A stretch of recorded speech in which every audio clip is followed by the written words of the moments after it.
Bonjour et bienvenue à la rencontre du lundi. Et tout d'abord, joyeux Noël. Noël, c'est l'un des moments les plus importants pour tous les chrétiens. Pas simplement parce que c'est l'occasion d'être en famille, de partager de bons repas, mais parce que c'est avant tout le rappel de ce que Dieu a fait pour nous. Il a donné son Fils unique afin que quiconque croit en lui ne périsse pas, mais qu'il ait la vie éternelle. Et ça, il y a mille et une façons de s'en souvenir, mais tout particulièrement à Noël, où Jésus nous est présenté dans sa faiblesse et en même temps dans tout son potentiel.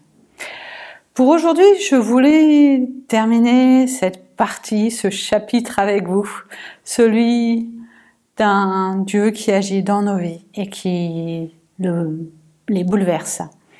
J'ai choisi pour ce faire le passage d'Ésaïe qui était proposé dimanche dans le texte du jour. Et plus particulièrement au chapitre 52, j'ai choisi les versets donc 7 à 10. Lisons ensemble ce passage. Quelle joie de voir arriver sur les montagnes un messager qui apporte une bonne nouvelle. Il annonce la paix, le bonheur et le salut. Il te dit, Jérusalem, ton Dieu est roi. Écoute les hommes que tu as placés comme sentinelles. Tous ensemble, ils crient de joie parce qu'ils voient de leurs propres yeux le Seigneur revenir à Sion. Ruines de Jérusalem, poussez des cris de joie. Le Seigneur redonne de l'espoir à son peuple. Il libère Jérusalem.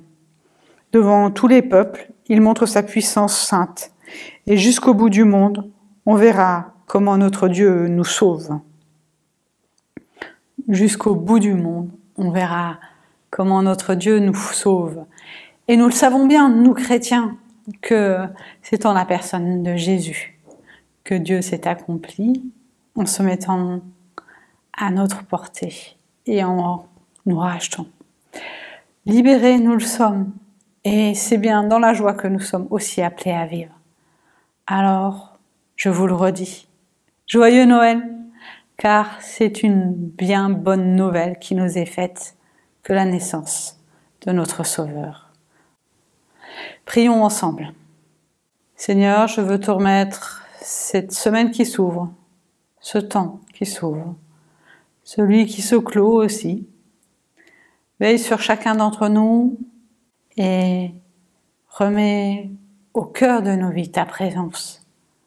Rappelle-nous, nous qui l'oublions si souvent, combien tu es présent et fort, même dans l'apparence de la faiblesse.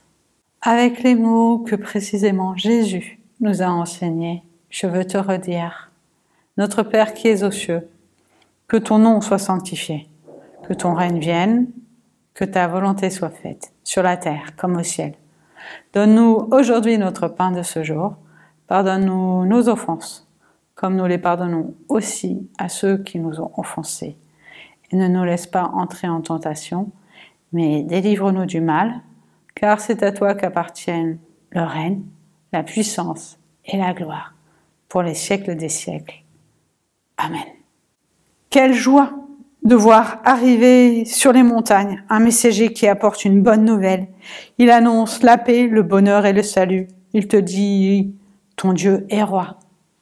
Oui, quelle joie de voir arriver ce messager de paix, de grâce, de bonheur qui vous porte en cette semaine qui débute. À bientôt.